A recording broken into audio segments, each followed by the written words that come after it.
I'm in it! Okay, calm Right, down. I know who you are! Okay, calm I know down. who you are! North Korea have Kim Jong-un. Ashmore has Lester Sutherland. This story is the worst neighbour from hell I think I've ever covered. He was clearly the neighbour from hell. He'd tormented this neighbourhood. Several people we spoke to, not on camera, but had confirmed for us that they had left the neighbourhood because of him. And we were called in by his current neighbour, who'd been through months of torment. It's abuse, it's derogatory comments about my family, about me personally. This guy is out to get me out of my own home. Lester, for some reason, seemed to delight in annoying his neighbours. The neighbour who we spoke to said that he would shout and hurl abuse at them over the fence, at he and his son who he was living there. He made life very hard for them. I bought this place in 2013, and the very first day is when I met the neighbour from hell. What did he say? I've turned around and here's this guy, his pants are falling down, blind rotten drunk, and he says to me, if I have any trouble with you, I'm going to effing kill you. Craig, the neighbour, had recorded Lester abusing him over the fence, hurling abuse, saying that he'd kill him, that if he didn't get out of the neighbourhood, he'd attack him.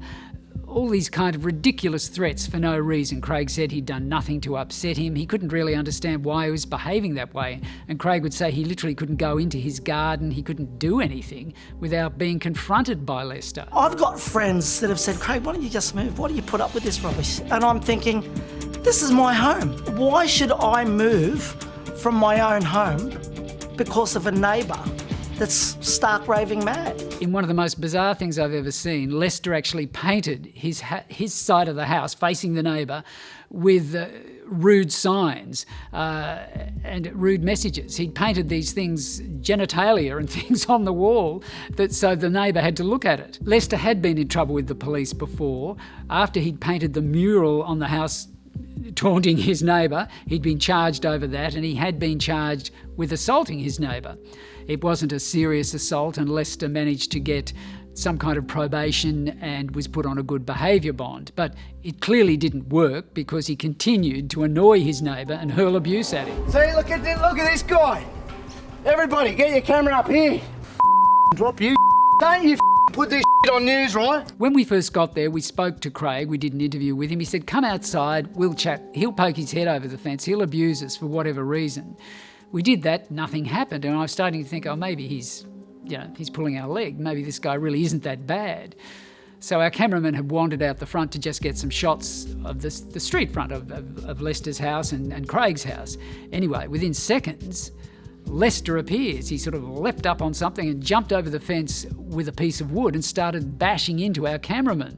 The soundo and I went up to try and help, and then Lester turned his attention to me, and he started hurling abuse at me and then grabbed me in a headlock and threatened to eat my face off. He gets the police around to work for him, doesn't he? Okay, all right. What, do you work for the police too? No. He works for them. I don't work for the police, buddy. I will come and I will bite your face off. It was very scary, and the cameraman kept filming. Fortunately, the soundo came to my help and managed to prise him off me. And you'd calm him down and say, look, we want to talk about the neighbour. Clearly you don't like him. And then he'd hurl abuse at the neighbour. And then he'd start back at you. His attention would turn back to you, and he'd grab me again. And you just didn't know where this was going to end. It was scary. Okay. Right, if you put any of this on the news, right, I will come and I will bite your face off.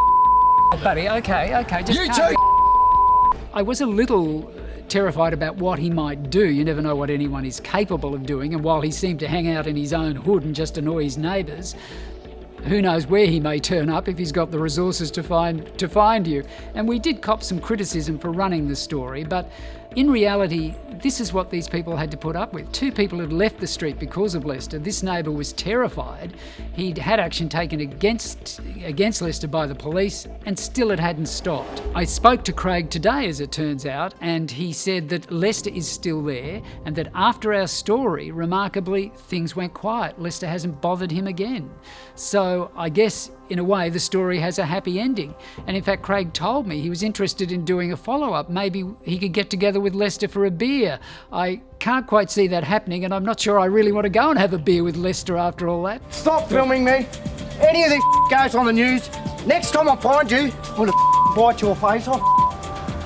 And as for you fat lose the tape. These are the kind of stories which really only a current affair can help, because often when people contact us, they've been to the police, they've been to lawyers, they've done everything they can, so they're at their wits' end. We're usually the last call, and often we can bring about a result because that kind of public exposure does bring results for some reason, and in this case it worked. Lester hasn't disturbed him since.